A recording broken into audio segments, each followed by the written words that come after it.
The Selfish Crocodile by Faustin Charles and Michael Terry. In a river deep in the forest, there lived a large crocodile. He was a very selfish crocodile. He didn't want any other creature to drink or bathe in the river. He thought it was his river. Every day he shouted to the creatures of the forest, "Stay away from my river! It's my river, and if you come into my river, I'll eat you up."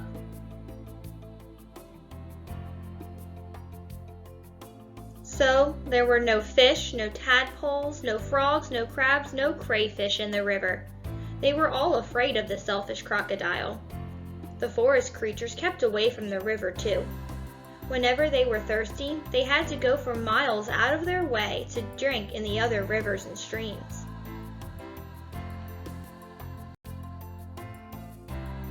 Every day the crocodile lay in the sun on his great big back, picking his big sharp teeth with a stick.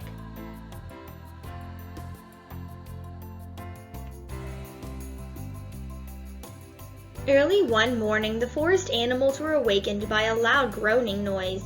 Something was in terrible pain. The creatures thought it must be an animal caught by the crocodile. But as the bright sun came out, they saw it was the crocodile himself who was in pain. He was lying on his big back, holding his swollen jaw and crying real tears. The creatures drew closer, but not too close. Some of them felt sorry for the crocodile. "What's the matter with him?" asked a deer. "I don't know," said a squirrel. "Maybe he's going to die," chirped a blackbird. "If that happens, it'll be safe to go into the river again," grunted a wild pig.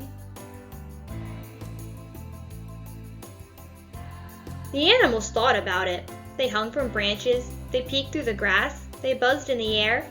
They shook their heads as they watched the great big crocodile, but no one tried to help.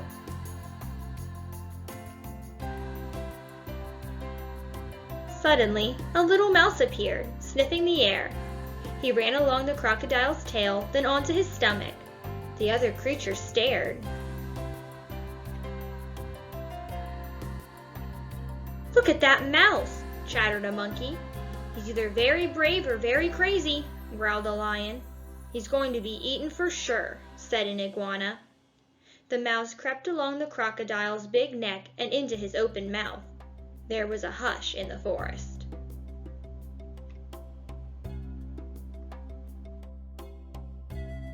The mouse took hold of something and pulled and pulled and pulled.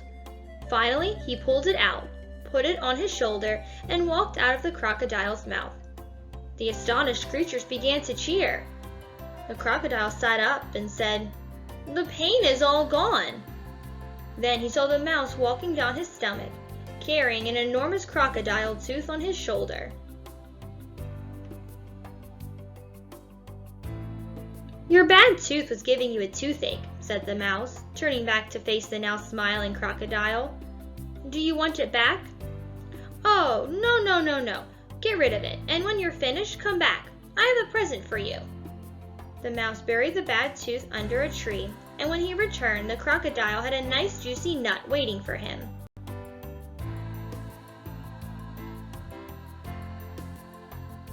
As the crocodile watched the mouse eat his nut, he said, "You must be very smart if you can cure a toothache, and very kind too. I'm so grateful, but what should I do if my toothache comes back?" "Don't worry, I'll help you take care of your teeth," answered the mouse, nibbling. Soon the crocodile and the mouse were best friends. Not long after, the crocodile sent all the animals an invitation. "Please come to drink and bathe in the river. I won't hurt you. The river belongs to all of us," he said. The creatures weren't afraid to drink and bathe in the river anymore. Although the crocodile was sometimes a little grumpy, they grew to love him. And soon the river was once again full of fish and tadpoles and frogs and crabs and crayfish.